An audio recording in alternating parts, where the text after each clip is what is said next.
Sobat jurnalis, selamat datang di Magastik Action dengan edisi podcast Magastik episode 7 bersama saya Saina yang akan memberikan kalian informasi seputar isu barat militer serta opini dari wakil kesiswaan dan guru BK di SMA Kumala Banyak dari 3 Pustisa Barang-Borong.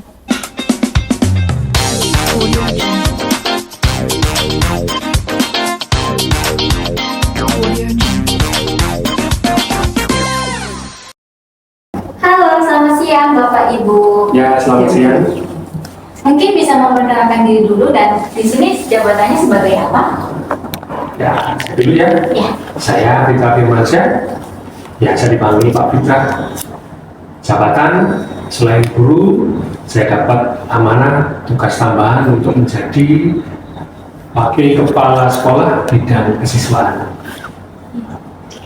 Ibu? Ya, kalau saya ini Bu Ani Wahidatul Mulia ya, bisa dipanggil Bu Ani. Kalau setelahnya namanya Ani Wahidatul Mulia SC SPC. Saya kebetulan di sini sebagai guru BK dan koordinator BK juga. Bapak Ibu sekarang kesibukannya apa di sini? Atau mungkin pas di rumah gitu? Kalau kesibukan, alhamdulillah. Ya, kalau di SMA Bayangkari ini tidak kehabisan aktivitas, tidak kehabisan kegiatan. Sibuk sekali ya. Sama juga, Patut disyukuri. Alhamdulillah. sama juga saya juga sebagai guru BK ya banyak sekali kegiatan BK itu kan di mana-mana harusnya sikap ya, jadi bukan cuma di sekolah aja, kadang sampai di rumah pun kita menerima juga menerima apa observasi anak juga lewat WA atau telepon. Oh, jadi bisa ya berkonsul lewat WA gitu? Bisa, Jadi terbuka gitu nih? betul sekali, kita terbuka. Siapapun bisa, kadang kita juga menerima observasi volunteer, kita bisa, atau teman sejawat, kadang juga ada. Oh, di sini Bapak sama Ibu sudah berapa lama? Dan awalnya gimana? Bisa di sini gitu? Gitu. Iya, siapa dulu mungkin Bapak dulu. Kalau saya masuk pertama kali di SMA Bayangkari itu tahun 2011. Ya, masih baru 14 tahun ya di sini. Iya. Itu lebih sedikit. Saya nggak lebih lama, 22 tahun. Oh, lama sekali. Iya, mungkin lebih tua dari saya. Menurut Bapak sama Ibu, generasi sekarang tuh kayak gimana sih karakter anak zaman sekarang? Yang kayak labelnya kan sekarang Gen Z kan? Mungkin pendapat Bapak Ibu ada perbedaan? Karakter anak zaman sekarang. Ya, biasanya anak sekarang ini banyak dipengaruhi oleh teknologi. Ya, sosmed gitu. Ya, kamu terpengaruh dengan sekarang. Mudah didapatkan informasi yang lebih luas gitu. Kemudian karena teknologi juga memungkinkan banyak aplikasi media sosial, karena juga banyak yang menggunakan media sosial ya. Kadang pergaulan hal lebih luas di media sosial daripada ini. Iya. Teknologi intinya sekarang banyak remaja sekarang banyak dipengaruhi oleh teknologi. Bahkan waktu saya di kemarin, anak zaman sekarang itu sebagai pemilik teknologi. Iya iya. Seperti itu. Kalau Menguasai generasi kita ini pengguna teknologi, tapi kalian itu pemilik teknologi. Kalau menurut Bapak sendiri? Ya. Benar yang dikatakan Bu Ani, ya, definisi Gen Z secara umum yaitu anak usia belasan tahun yang dekat dengan teknologi. Teknologi di sini bisa diartikan macam-macam, bisa sosmed, ya, bisa internet, bisa laptop dan sebagainya. gadget, gitu ya. Jadi kalau ditanya perbandingannya itu sangat jauh berbeda. Kebetulan Pak Fitra ini kalau tadi saya generasi milenial, generasi milenial. Jadi tentu kalau dari segi teknologi sangat jauh. Sekarang ini bahasa ringannya aja. Kalau teknologi Pak Fitra dulu masih apa itu pakai HP itu pakai Nokia yang jadul itu ya, tombolnya habis tengkat dipencet itu bunyi dan nadanya masih polifonik. Dan sekarang sudah canggih, kita bisa ngapain aja melalui ponsel gitu ya. Kemudian untuk pergaulannya juga sangat jauh berbeda. Kalau dulu kami, dan mungkin kalian bisa tahu juga sumbernya dari sosial media ya, itu mungkin ya pergaulan konvensional ya, normal, ya bermain, kemudian mengaji, ya sekolah pun dulu kami, kalau zaman saya dulu masih memakai kartu tulis, gitu ya, kartu tulis. Sekarang sudah pakai marker atau tinta itu ya. Kalau yang lain perbedaannya, yang saya lihat yang signifikan ini anak dulu itu lebih lebih stabil dalam mengendalikan emosi, lebih tahan banting lah gitu. Kalau anak sekarang itu ya memang masa atau zaman itu kan ada kelebihan dan kekurangannya masing-masing ya. Kalau dulu menang di emosinya tapi lemah di pengetahuannya mungkin ya, mungkin kalah di penggunaan teknologinya. Tapi sekarang kebalikannya, emosinya yang ya mungkin bahasanya sekarang sumbu pendek gitu ya. Ada berita apa nggak jelas sumbernya seperti apa langsung percaya. Kalau saya FOMO ya, FOMO gitu ya. Tapi kalau di penguasaan teknologi mereka luar biasa. Jadi istilah dulu kalau di ilmu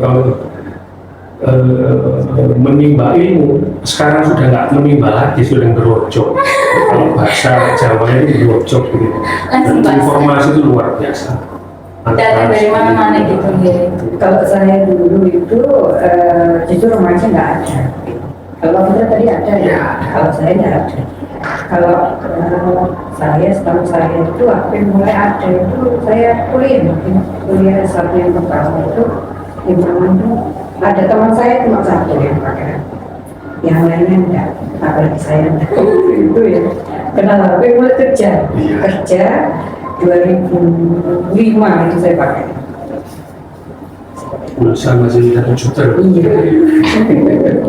Ya. Jadi apakah emosional anak gitu kayak dipengaruhi teknologi gitu nggak? Apa dari anaknya sendiri? Iya, otomatis karena ini anak yang menggunakan teknologi menghabiskan banyak waktu dengan teknologi, cenderung ya itu kan menarik diri dari lingkungan ya, menarik dari lingkungan, cenderung individualistik.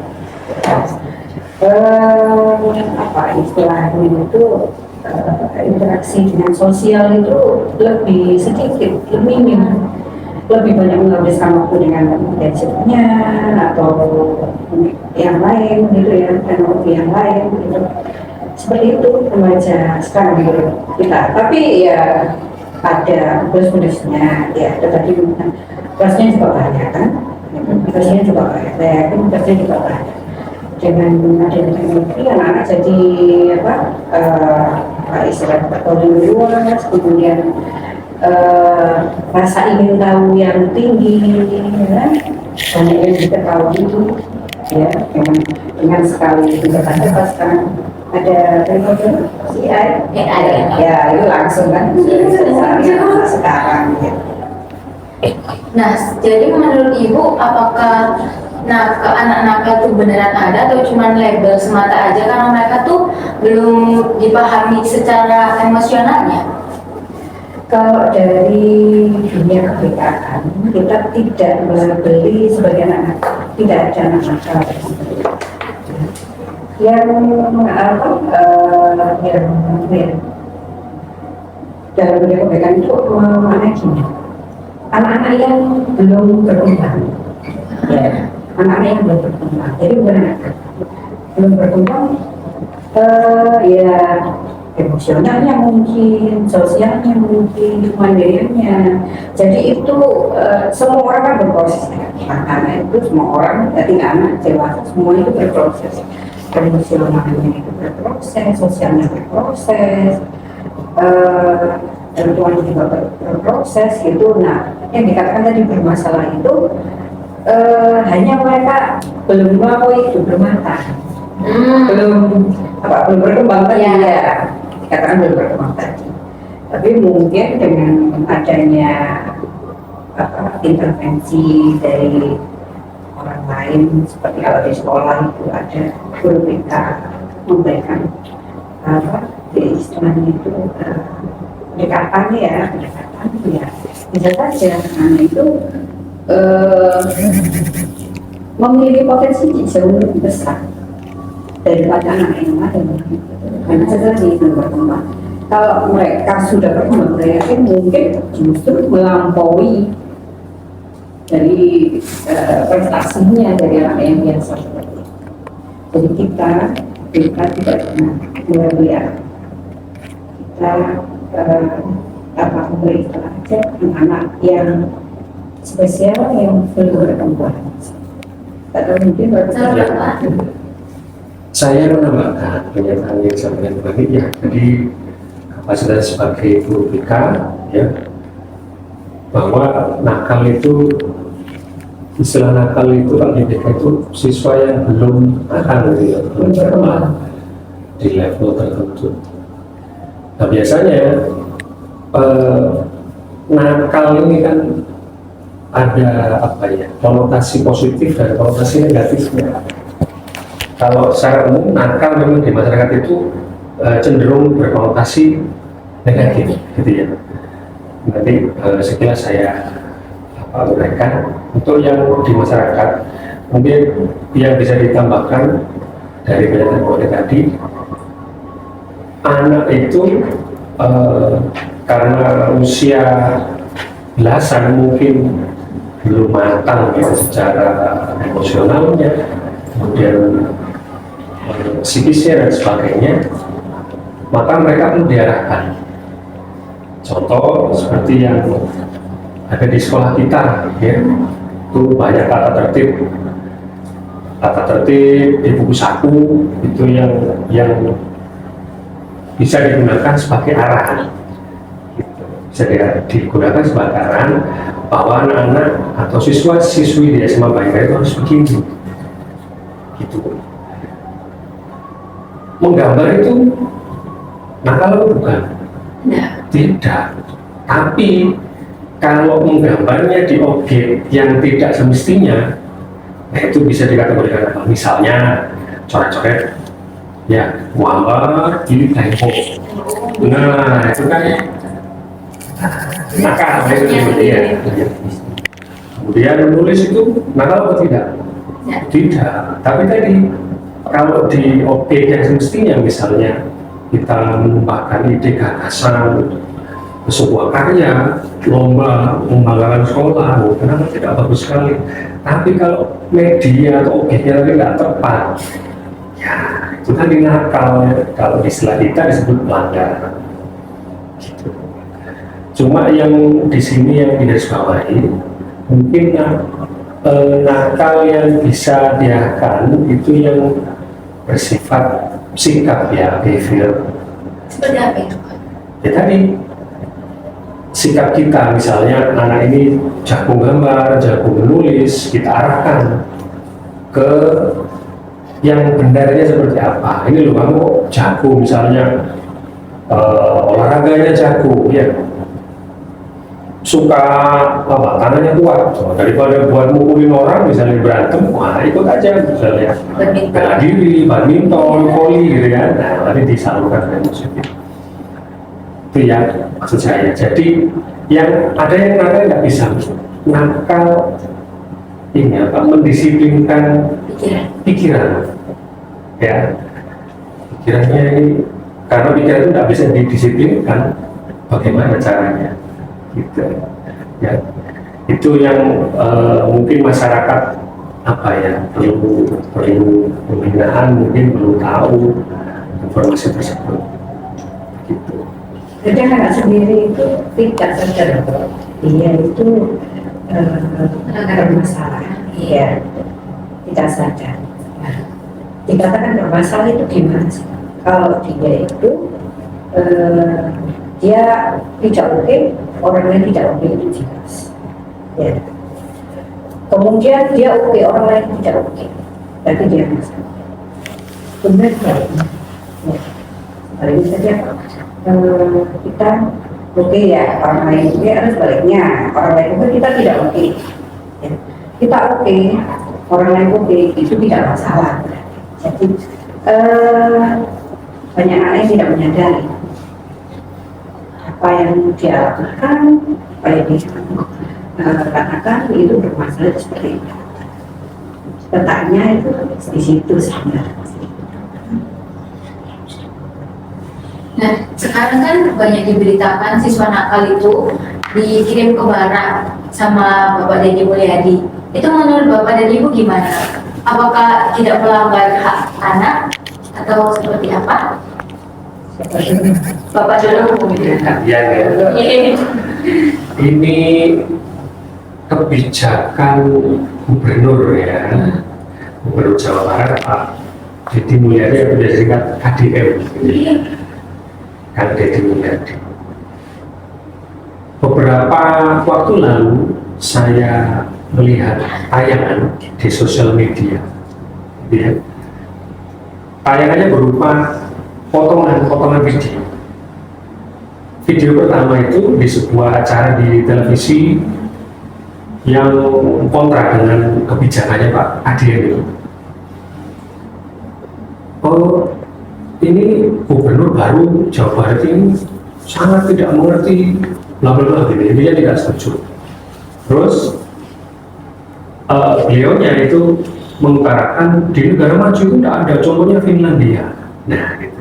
Nah itu langsung direspon, kebetulan ada warga negara Indonesia yang menjadi guru TK kalau nggak salah, guru di Finlandia. Finlandia kita tahu kalau tidak salah ini masih menduduki peringkat pertama untuk pendidikan di dunia. Jadi kiblatnya ya kalau bicara pendidikan itu kiblatnya Finlandia. Jadi si guru tadi menyampaikan, oh enggak, ini enggak, bukan hal baru, justru Pak KDM ini visioner, bisa membawa budaya luar negeri, dan di Finlandia itu sudah ada, cuma istilahnya beda. Kalau di sana itu bukan, di sini kan konotasinya mungkin agak kaku ya, Arab militer, soal kuat atau apa gitu ya. Di sana istilahnya ya mungkin seperti family center. Jadi family center ada sebuah sekolah, ya perlakuannya seperti kurang lebih sama seperti yang diterapkan di Jawa Barat itu. Jadi siswa yang apa ya, over lah nakalnya, bukan yang kalau di kita pelanggaran ringan tidak mungkin dikirim ke barat militer, ya. Terlambat sekali langsung dikirim ya. Tapi siswa-siswa yang memang benar-benar bandel kategorinya ya, alkohol, kemudian apa, bullying dengan kekerasan dan sebagainya. Dan ini mereka diberikan apa, tempat khusus di sekolah, kemudian dibina, ada jadwal makan, belajar, pulangnya diantar jemput, yang jelas tidak diperkenankan untuk pulang ke rumah. Jadi sementara waktu ya. Nah, yang ingin saya sampaikan, saya tambah dari si guru tadi, kalau saya pribadi sebenarnya setuju, tidak apa-apa, cuma porsinya mungkin ya, porsinya memang benar namanya barat militer, tapi ya tidak 100% seperti pendidikan di militer. Mungkin ya pengenalan dasar-dasar militer saja, seperti kedisiplinannya ya, kita harus bangun jam berapa, kita kalau ketemu orang tua itu harus bersikap seperti apa gitu. Dan terbukti kemarin saya lihat juga di sosial media beberapa siswa itu langsung berubah. Iya. Gitu ya, langsung sungkem dengan ibunya, langsung cium tangan, saling sama, sampai cium kaki kalau nggak salah. Maaf ya, begitu. Jadi dengan kata lain, barat militer itu mendisiplinkan gitu Ya, ya. saya lagi tadi saya sampaikan, jadi yang didisiplinkan adalah sikapnya, bukan pikirannya. Menurut Ibu? Kalau saya ini tidak terburu-buru untuk menyampaikan tidak setuju ya, seperti beberapa pihak yang menyampaikan pendapatnya tidak setuju. Ya, kita lihat, kita kaji, kita analisa apa yang sudah ada itu bagaimana dampaknya. Ya, memberikan efek positif atau justru sebaliknya. Ya. Pendidikan anak itu tidak melulu tugas guru, tidak melulu tugas orang tua, tapi juga lingkungan. Ya. Nah, ini berarti kalau dilaksanakan oleh Pemda, Pemda itu berarti lingkungan ya, ya tidak masalah, ya tidak masalah, semua saling melengkapi pendidikan oleh orang tua, sekolah, kemudian lingkungan tadi yang dilakukan tadi bagaimana ya. Jadi kalau pendidikan hanya dibebankan kepada orang tua dan kurang ya, karena orang tua bekerja. Ada loh anak yang mulai pagi sampai malam tidak bertemu dengan orang tua. Ya. Lalu anak-anak yang bermasalah tadi itu tanggung jawabnya siapa? Kalau orang lain atau pihak lain tidak boleh untuk melakukan pendidikan juga, memberikan pendidikan juga. Sekolah saja misalnya, sekolah anak hanya berapa jam di sekolah, mulai dari 7 sampai jam 2 itu berapa jam. Lah sisanya ya kan banyak sisa waktu dari sekolah tadi anak di rumah yang belum tentu di rumah, ada main ya kan, main keluar atau bahkan pulang malam ya kan, ada yang kita itu sampai pulang tengah malam jam 12 malam baru pulang atau jam 1, bahkan mau subuh itu ada yang baru pulang seperti itu. Nah, dengan adanya pendidikan di barat militer ya mungkin istilahnya melengkapi. Kalau itu dibutuhkan sekali ya tidak apa-apa. Di sekolah sendiri dalam kebijakan BK pun harus menyadari bahwa adanya keterbatasan kemampuan. Ya kita kalau ada siswa yang bermasalah kita tangani ya, kita berikan pendekatan, kita konseling ya. Hanya saja BK itu kan juga ada keterbatasan, maksudnya gini. Bukan Superman ya, jadi ada ya istilahnya kalau ada anak yang memang membutuhkan tindakan lebih, maksudnya apa itu tindakan perlakuan lebih gitu ya, itu saatnya alih tangan kasus, namanya alih tangan kasus kalau di dunia PK ya tidak apa-apa menurut saya pribadi ya, nggak tahu saya mungkin teman-teman PK yang lain di tempat lain, menurut saya itu perlu dikaji dulu efektivitasnya bagaimana. Kalau lain ya saya setuju. Soalnya KPAI sendiri kan menolak metode ini kan Ibu dan Bapak. Bagaimana seharusnya sekolah dan ortu ini menyeimbangkan gitu kedisiplinan dan perilaku anak gitu. Seharusnya gimana? Kalau saya sebenarnya sejauh ini berikan teladan saja. Karena istilah itu ya, satu teladan itu lebih baik daripada 1000 nasihat. Gitu. Kita mau anak itu harus seperti ini, harus diberikan seperti ini. Tapi kita sendiri justru berlawan dengan yang kita perintahkan, itu kan juga nggak baik, agak susah. Ayo sholat, tapi kita nggak sholat atau lambat dalam sholatnya, gitu ya. Ayo misalnya mandi, tapi orang tuanya tidak mandi atau masih belum mandi, sibuk dengan aktivitas, kemudian juga dilihat dulu, ini kok saya sudah mandi, terus buat apa atau itu belum mandi, itu jawabannya juga seperti itu. Jadi peran orang tua sekali lagi di lingkungan keluarga, ya itu kan lingkungan pertama kita belajar, ya.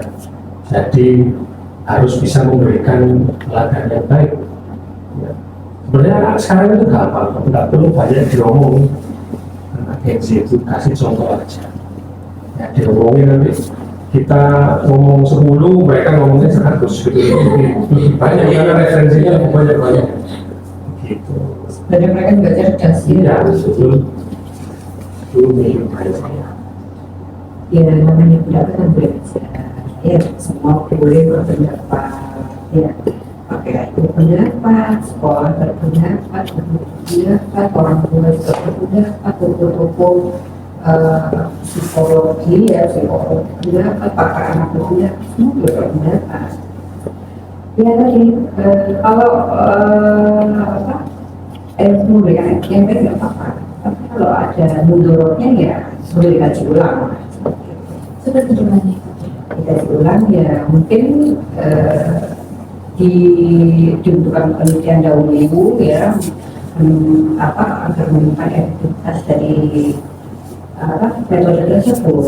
Kalau memang itu tidak efektif, mungkin bisa dicarikan pendekatan yang lain seperti itu. Kalau semisal nih Bapak Ibu bisa memilih pendekatan apa yang mungkin bisa diterapkan di sekolah kepada siswa yang bermasalah? Saya dulu. Ya,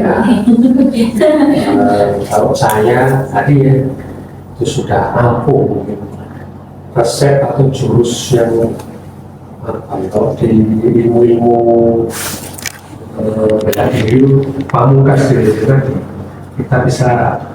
kita bisa memberikan teladan, contoh yang baik. Kalau saya sebagai guru ya siswa saya, gitu. Baju harus memasukkan, saya harus memasukkan baju hitam, sepatu harus hitam, maka saya harus pakai sepatu yang berwarna hitam. Itu. Kemudian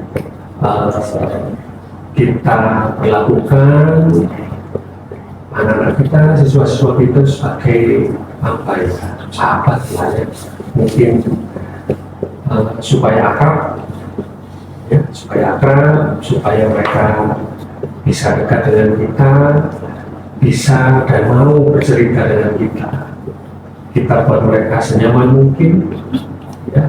Kita mulai dengan hal yang sederhana supaya mereka mau bercerita bila ada masalah. Kemudian mungkin yang lain ya dibutuhkan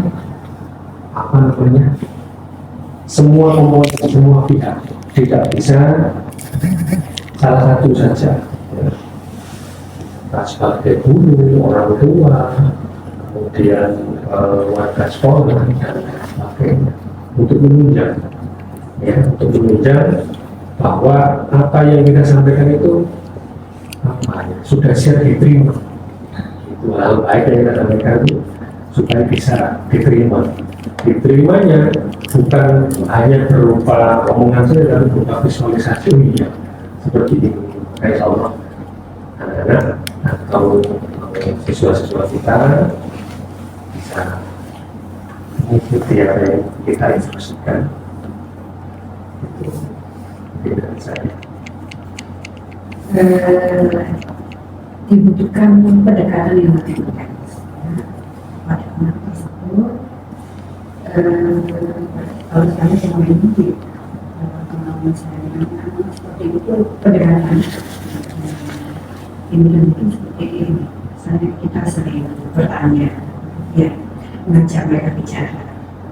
Mereka anak bermasalah kadang-kadang itu tidak ada yang tempat mereka sebenarnya itu orang tua udah pasti sampai kadang ya tidak ketemu, atau ketemu itu tidak tidak berkualitas, tidak saling menghubungkan, tidak berkegiatan, tidak berbicara, kemudian nah sebenarnya kita harus lagi setiap tahun atau dari jarak jauh ya, tadi saya bilang kalau tidak di sekolah bisa WA, bisa telepon. Kadang kalau saya kadang ada darurat harus menerima juga, ada anak yang punya masalah ya, itu saya harus mendengarkan juga. Mereka butuh bicara, kita dengarkan ya. Misal kalau pendekatan seperti itu ya mereka merasa dapat kasih sayang, dapat cinta, meskipun tidak dari orang tua. Nah, pada orang tua, dari orang tua, saran saya ya meningkatkan kualitas, pertemuan mereka dengan mungkin berbicara, sering ngobrol, bahkan satu hal jumpa. Jadi anak-anak yang saya sayang itu saya akan terakhir kali kamu dulu orang itu. Iya, saya tidak pernah dulu. Saat saya temukan dengan orang tuanya, ayo berpelukan.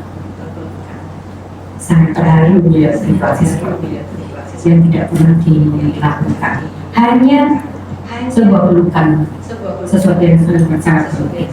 Jadi saya pernah itu anak masalah, saya tanya, saya tidak pernah dipeluk orang yang lain. Saya apalagi misalnya itu di liburan itu enggak. Jadi itu sangat penting sekali ketika kita bicara sama mereka, memberikan perhatian kepada mereka, mengajak mereka bersambung, enak, nanti mereka cerita apa yang menjadi sebab mereka melakukan tindakan yang berbeda dengan teman-temannya. Mudah-mudahan ya memberikan efek positif ya pendekatan kita. Jadi hal-hal itu kayak tindakan pun berdampak besar nih. Betul sekali. Itu tidak sekali, dua kali saya coba tanya kali. Ternyata anak-anak membutuhkan dulu. Nah, yang terakhir nih, pesan Bapak dan Ibu selaku Bapak dan Ibu di sekolah ini, apa sih pesan Bapak dan Ibu untuk para siswa di sekolah ini, terutama yang sedang memperbaiki perilaku mereka? Ayo sabar, ayo semangat, ya jangan menyerah dengan bukan atau permasalahan, namanya hidup jatuh bangun biasa, ya tidak kita sampai di titik ini sudah luar biasa, kalau ke dunia aja sudah luar biasa, sudah prestasi, maka jangan menyerah setiap ada permasalahan. Setiap masa itu ada permasalahan ya dilewati, ya jatuh tidak pernah. Jadi Bapak sih. Ya, saya ambil dari bidang yang saya cari biokes, lakukan yang terbaik. Semua hal ya, jangan setengah-setengah. Ya, kalau baik sekali ya, walaupun agak sulit. Memang teorinya, prakteknya susah ya, tapi ya memang ya ini memang dunia ini tempatnya untuk dilatih ya, hasilnya ya, lakukan yang terbaik. Kemudian pede aja ya, kalau bahasa kerennya ya positive thinking ya, positive thinking. Apa yang nggak bisa selesai dan apa yang nggak bisa diselesaikan. Kelihatan kalau ada apapun itu susahnya berat ya, pasti di suatu saat selesai, karena itu hukum dunia. Kalau ada awal pasti ada akhir, pasti ada selesainya. Tadi yang saya balik sabar, pasti nanti ujungnya pasti ketemu.